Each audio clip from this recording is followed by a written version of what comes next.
नमस्कार, आप देख रहे हैं न्यूज़ वन हिंदुस्तान और मैं हूं आपके साथ अक्षता रावत। कांग्रेस नेता राहुल गांधी अमेरिका दौरे पर हैं। 3 दिवसीय इस दौरे में राहुल गांधी रविवार को टेक्सास के डलास पहुंचे, जहां भारतीय प्रवासी और इंडियन ओवरसीज कांग्रेस के सदस्यों ने उनका गर्मजोशी से स्वागत किया। राहुल गांधी ने अपने सोशल मीडिया अकाउंट से कुछ तस्वीरें भी साझा की। उन्होंने लिखा कि टेक्सास के डलास में जो भारतीय प्रवासियों और इंडियन ओवरसीज कांग्रेस के सदस्यों ने मेरा स्वागत किया, उससे मैं वास्तव में बहुत खुश हूं। डलास टेक्सास अमेरिका लोकसभा में विपक्ष के नेता और कांग्रेस सांसद राहुल गांधी ने कहा, बोलने से ज्यादा सुनना महत्वपूर्ण है। लोगों को समझने के लिए सुनना मौलिक है। आप हर मुद्दे को नहीं उठाते बल्कि बुनियादी मुद्दों पर ध्यान केंद्रित करते हैं। आप अपनी लड़ाई बहुत सावधानी से चुनते हैं। First of all, let's be clear. Not everywhere on the planet has an employment problem. Okay? The West has an employment problem. India has an employment problem. But there are many countries in the world that don't really have an employment problem. China certainly doesn't have an employment problem. Vietnam doesn't have an employment problem. So there are places on the planet that are not struggling with unemployment. There's a reason. If you look at the United States in the 1940s, 50s and 60s, they were the center of global production. Anything that was made, cars, washing machines, TVs, all made in the United States. Production moved from the United States. It went to Korea, it went to Japan, eventually it went to China. And if you look today,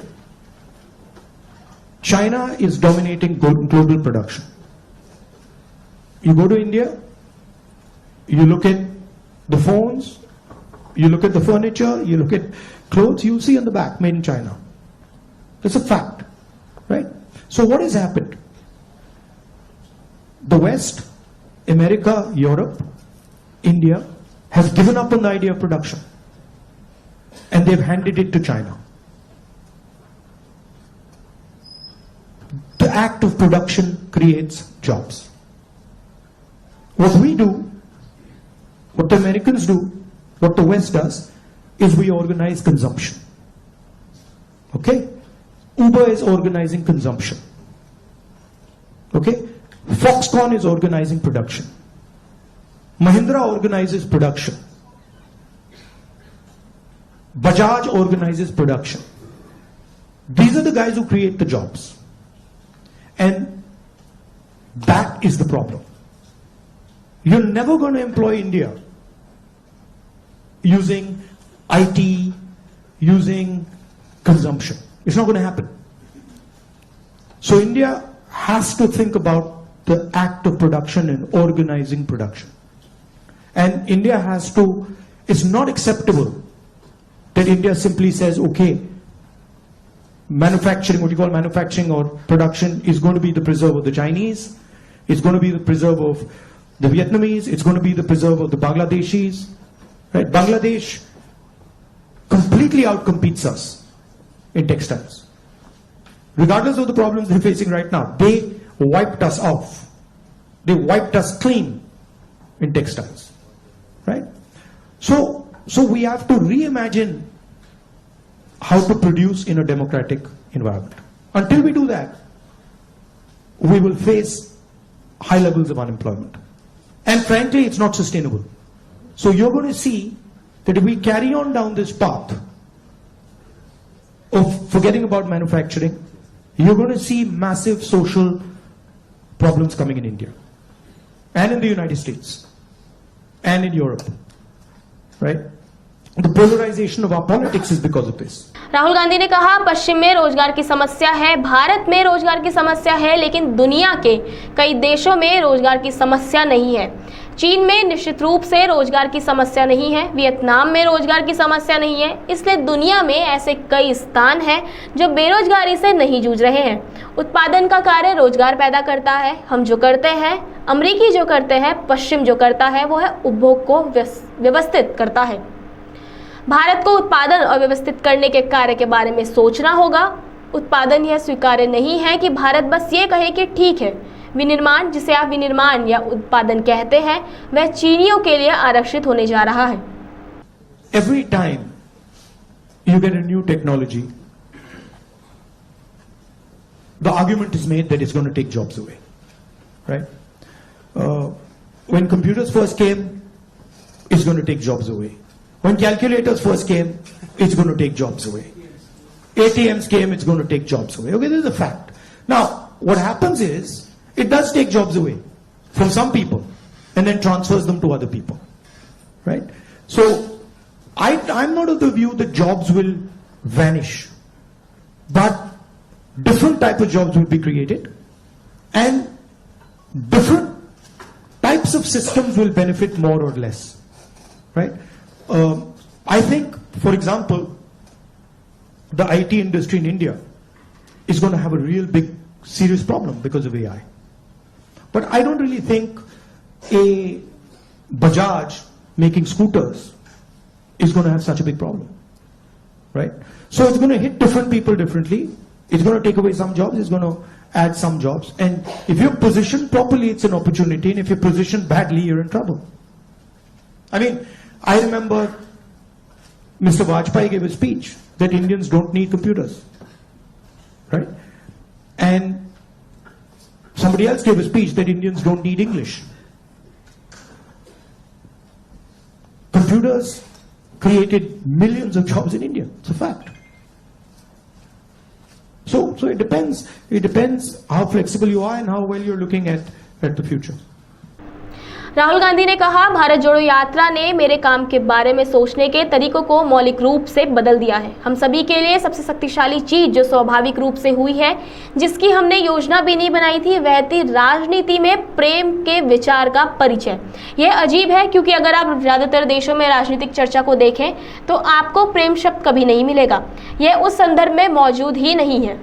आपको नफरत, गुस्सा, अन्याय, भ्रष्टाचार ये सभी शब्द मिलेंगे, लेकिन शायद ही कभी प्रेम शब्द मिलेगा।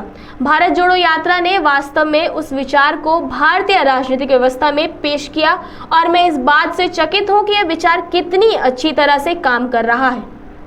Many people say that India has a skills problem. I don't think India has a skills problem. I think India has a skill respect problem. So India doesn't respect people who have skills. But I don't think there's any limit on the skills that are already available in India. Okay? Second, our education system doesn't connect with the business system. So you have a business system that is operating on its own, and you have a sort of ivory tower education system. And the education system in no way connects deeply with the skill structure of India.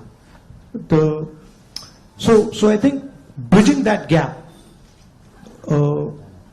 linking those two systems of skill and the education system, vocational training, I think is fundamental.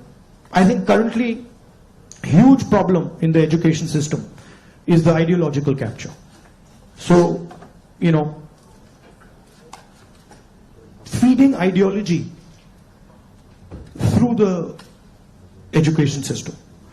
Most of our vice chancellors today are placed by the RSS. It's an organization that has a very particular perspective on life, on history, on the future. That's really damaging. Having one organization that is placing all its people in our education system, I think that's damaging. So ensuring that people who run our education system are independent, are not, you know, ideological, or are not committed to sort of a particular way of thinking, I think is important. Artificial intelligence पर बात करते हुए लोकसभा नेता और कांग्रेस के सांसद कहते हैं, हर बार जब आप कोई नई तकनीक लाते हैं तो ये तर्क दिया जाता है यह नौकरियां छीनने वाला है। जब पहली बार कंप्यूटर आए तो कहा गया ये नौकरियां छीनने वाला है। जब कैलकुलेटर पहली बार आया तो भी ये बात कही गई। जो होता है वो यह होता है कि कुछ लोगों की नौकरियां छीनता है और फिर उन्हें दूसरे लोगों को सौंप देता है। मुझे लगता है भारत में आईटी उद्योग को एआई की वजह से वाकई बहुत बड़ी गंभीर समस्या होने वाली है। यह एक सच्चाई है, इसलिए इस बात पर निर्भर करता है कि आप कितने लचीले हैं और भविष्य को कितनी अच्छी तरह से देखते हैं। So there are places on the planet that are not struggling with unemployment. There's a reason. If you look at the United States, in the 1940s, 50s and 60s, they were the center of global production. Anything that was made, cars, washing machines, TVs, all made in the United States. Production moved from the United States. It went to Korea, it went to Japan, eventually it went to China. And if you look today, China is dominating global production. You go to India, you look at the phones, you look at the furniture, you look at clothes, you see on the back, made in China. That's a fact, right? So what has happened? The West, America, Europe, India, have given up on the idea of production. And they've handed it to China. The act of production creates jobs. What we do, what the Americans do, what the West does, is we organize consumption. Okay? Uber is organizing consumption. Okay? Foxconn is organizing production. Mahindra organizes production. Bajaj organizes production. These are the guys who create the jobs. And that is the problem. You're never going to employ India. खबर रायबरेली से है, जहां एक ऐसा पुलिसिया कारनामा सामने आया है जिसे सुनकर आम व्यक्ति वर्दीधारी से नफरत करने लगे। मामला यहां के गदागंज थाना इलाके का है। बीते 20 अगस्त को यहां जन सुविधा केंद्र संचालक रवि चौरसिया दुकान बंद करके जा रहे थे, तभी उनके साथ लूट हो गई। बाइक सवार बदमाश रवि चौरसिया के हाथ से बैग छीनकर फरार हो गए, जिसमें लगभग 8 लाख रुपए थे। बताया जा रहा है कि बदमाश हड़बड़ाहट में बैग सड़क के किनारे ही छोड़कर फरार हो गए थे, क्योंकि तभी सामने से एक वाहन आ गया था। बाद में रुपयों से भरा ये बैग दीपू नाम के व्यापारी को मिला था, जिससे उसने इलाके के मानित लोगों के साथ थाने में जमा कराया था। यही वो समय था जब गदागंज एसओ राकेश चंद्र आनंद की नीयत खराब हुई और कप्तान की निगाह में बेहतर बनने के चक्कर में उसने नेक काम करने आए दीपू को ही लूट का आरोपी बना दिया। राकेश चंद्र आनंद ने माल बरामदगी दिखाते हुए दीपू को जेल भेज दिया।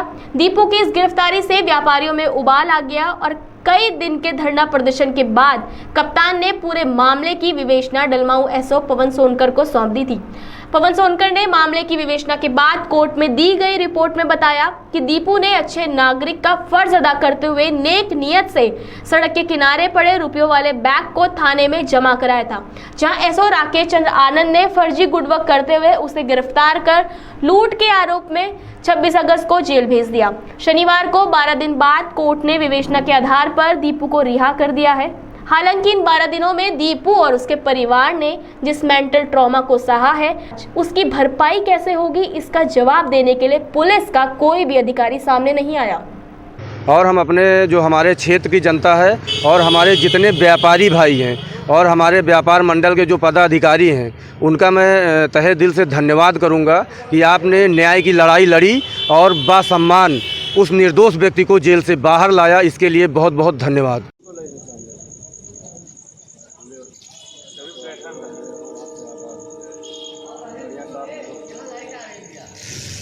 आजीवन गरीब, शोषित, पीड़ित, वंचित समाज की लड़ाई लड़ने वाले कॉमरेड पूर्व सांसद, पूर्व विधायक स्वर्गीय बाबू मित्र सेन यादव जी की नवी पुण्यतिथि किसान इंटर कॉलेज मिल्कीपुर में धूमधाम से मनाई गई, जिसमें मुख्य अतिथि लाल बिहारी यादव, नेता प्रतिपक्ष विधान परिषद व विशिष्ट अतिथि पूर्व मंत्री शैलेंद्र यादव ललई शामिल हुए। इस पुण्यतिथि के मौके पर जिला पंचायत सदस्य व युवजन जनसभा के राष्ट्रीय सचिव राजा मान सिंह ने भावभीनी श्रद्धांजलि अर्पित की। इस दौरान उन्होंने कहा कि किसान इंटर कॉलेज में हर वर्ष की भांति इस वर्ष स्वर्गीय मित्र सेन यादव जी के सुपुत्र आनंद सेन यादव के नेतृत्व में नवी पुण्यतिथि मनाई गई। उन्होंने कहा, पूरा देश जानता है कि पश्चिमांचल से लेकर पूर्वांचल तक बाबू मित्र सेन की तरह कोई नहीं हो पाया। ये हम नहीं कह रहे हैं, मिल्कीपुर की जनता कहती है। किसी भी प्रकार का कोई पीड़ित था, मित्रसेन बाबूजी ने उसे आगे बढ़ाने का कार्य किया। उन्होंने कहा कि हमारा दुर्भाग्य था कि बाबूजी के साथ राजनीति नहीं कर पाया, लेकिन उनकी भावनाओं को जनता के माध्यम से सुनता हूँ। और बाबूजी के पुत्र आनंद सिंह यादव जी राजनीति के गुरु हैं, जो हमेशा सुख दुख में मेरे साथ खड़े रहते हैं। मैं अपना गुरु उन्हें मानता हूँ। बाबूजी की विचारधाराओं पर हम भी चलते आ रहे हैं। सबसे पहले स्वर्गीय मित्रसेन दादा के चरणों में श्रद्धा सुमन अर्पित करते हैं। और हर वर्ष की बात किसान इंटर कॉलेज में उनके सुपुत्र माननीय आनंद सिंह यादव के नेतृत्व में ये पुण्यतिथि मनाई गई थी और मनाई जा। और जैसा कि लोग जानते हैं, आप भी जानते हैं या पूरा देश जानता है, पश्चिमांचल से लेकर पूर्वांचल तक मित्रसेन बाबू जैसा कोई होना या हो नहीं पाएगा। ये हम नहीं कहते, जनता कहती है, यहाँ की आवाम कहती है, मिल्कीपुर की जनता कहती है। मित्रसेन बाबू बनना बहुत बड़ी बात है। कोई ऐसा वर्ग नहीं है जिस वर्ग को साथ लेके चलने काम उन्होंने नहीं किया था। वो ठाकुर हो, चाहे ब्राह्मण हो, अल्पसंख्यक हो, किसान हो, नौजवान हो, दलित हो, पीड़ित हो, शोषित जो भी हैं, जो भी परेशान पीड़ित था, मित्रसेन दादा ने उनको आगे बढ़ाने का काम किया है। उन्हीं की पुण्यतिथि से हम वापस आ रहे थे, आप लोग मिल गए। जैसे हमारा दुर्भाग्य था, बाबूजी के साथ मैं राजनीति नहीं कर पाया, लेकिन उनकी भावनाओं को जनता के माध्यम से सुनता हूँ। और उनके पुत्र जो हमारे राजनीति के गुरु हैं, जो हमेशा हर सुख दुख में रहते हैं, माननीय आनंद सिंह यादव जी, मैं अपना राजनीति का गुरु उन्हीं को मानता हूँ। वो जिस तरह कहते हैं उसी तरह मैं करता हूँ। उन्हीं की ही प्रेरणा स्रोत से मैं सुनता था। बाबूजी जिसको भी मानते थे, खुल के मन से मानते थे, हर लड़ाई लड़ने काम करते थे। जो भी गरीब रहता था उसकी मदद करते, रात में 2-2 बजे फ़ोन लगाने काम करते थे। उसी पक्षियों पर हम भी चल रहे हैं। हमारे दरवाजे, हमारे कार्यालय पर, हमारे दरबार में जो आता है वो खाली नहीं जाता है। और दिन दूना रात चौगुना उन्नत हो रही है। हमेशा जिला पंचायत चुनाव जनता ने लड़ा, जिले के सबसे ज़्यादा वोट से चुनाव जीते हम। राष्ट्रीय सचिव बना, समाजवादी पार्टी का प्रधान बने थे, ब्लॉक की सबसे बड़ी जीत हुई थी। ये सब बाबूजी के आशीर्वाद से, उन्हीं प्रेरणा स्रोत से मैं चल रहा है। आज कौन? ये 9वीं पुण्यतिथि थी, इसमें हमने श्रद्धा सुमन अर्पित किया और बहुत ज़्यादा भीड़ थी। अभी आप लोग देखिएगा तो चूँकि कार्यक्रम दूसरा लगा हुआ है, 11 बजे से हम थे जा रहे हैं। अभी एक मिट्टी हो गई, वहाँ पे नौजवान साथी एक्सपायर हो गया है। एक फ़ोन आया, मुझे जाना पड़ रहा है। कई हज़ार की संख्या में। और ये मिल्कीपुर की चुनाव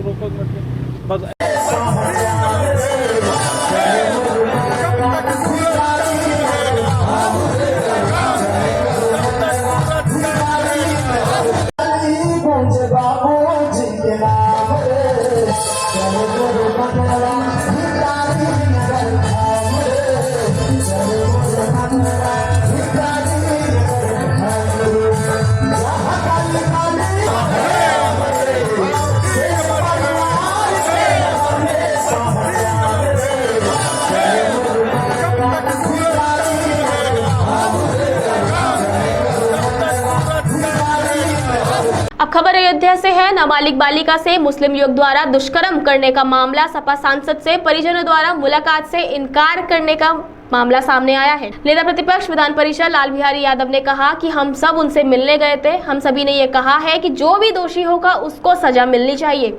बीजेपी के नेताओं ने पीड़ित परिवार वालों को अपनी गिरफ्त में ले लिया है। उनको समझा दिया है कि वे समाजवादी पार्टी के नेताओं से ना मिलें। भाजपा सरकार जातिवाद धर्म को लेकर चल रही है, हिंदू मुस्लिम कर रही है। हमारा संविधान सेक्युलर है, संविधान में हिंदू मुस्लिम नहीं है, सब बराबर हैं।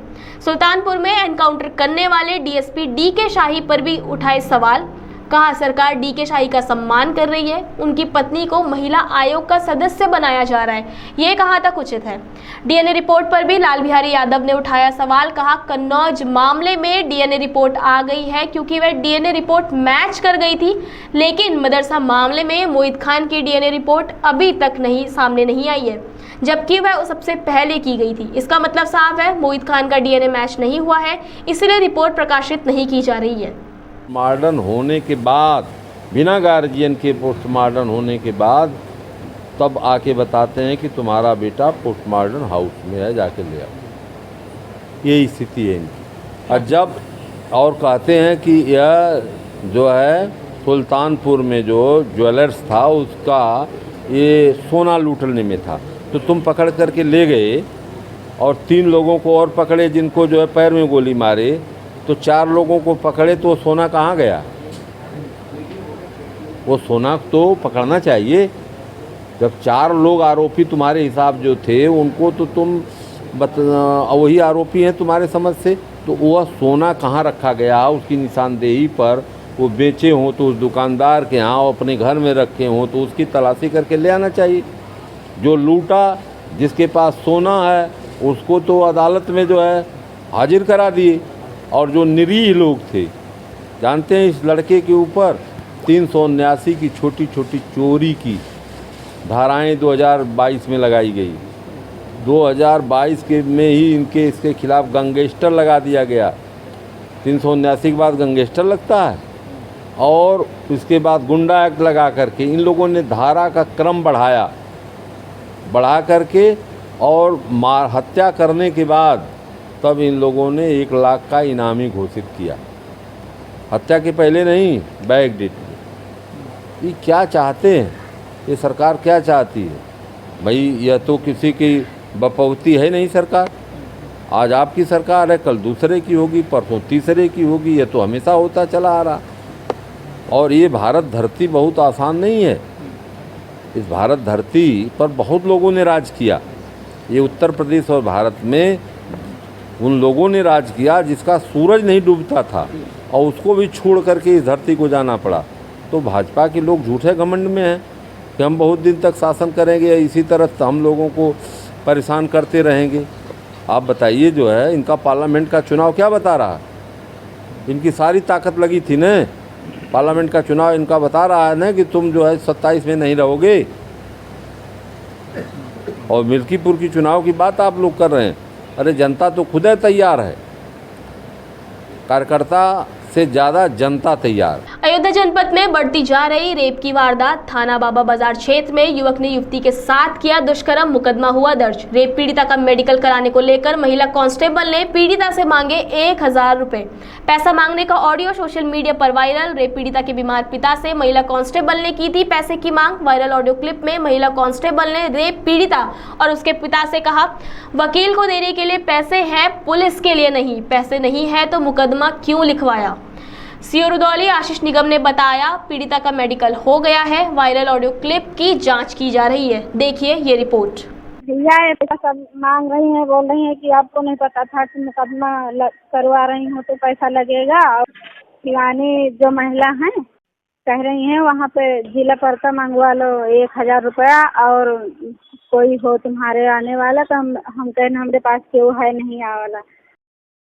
तो नहीं पता रहा कि मुकदमा लिखवाए के हैं तो पैसा लागे।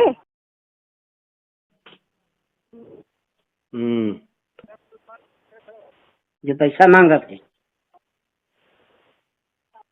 हेलो, हाँ बताइए। हाँ बताइए। वो पैसे साहब हमारे पास नहीं है, पैसे हम कहाँ पाएंगे, कहाँ लेंगे कहाँ से? अरे पैसा नहीं तो बताइए, किराया भाड़ा तो देना पड़ेगा भाई। जब बस से जा रहे हैं तो पुलिस देगी क्या किराया भाड़ा, ये बताइए। तो पैसे तो नहीं हमारे पास। अपना देगी कि सबका देगी? सबका ठेकेदार है। नहीं तो और पैसा के दे? क्या और पैसा के दे? पुलिस क्यों देगी? पुलिस हमारी जिम्मेदार है। तो जिम्मेवार नहीं है तो फिर के दे?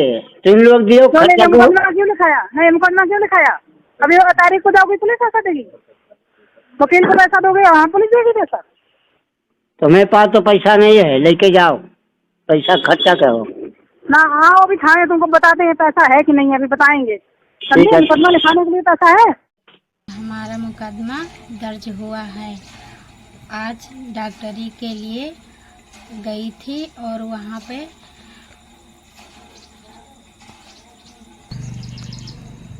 पे आकाश सिपाही बोल रहे थे कि हमारा गाड़ी का खर्चा और किराया कौन देगा।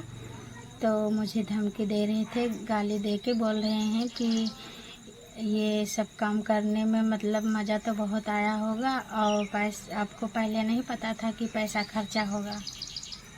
और एक उनके साथ में महिला भी थी, उसका नाम मुझे नहीं पता है।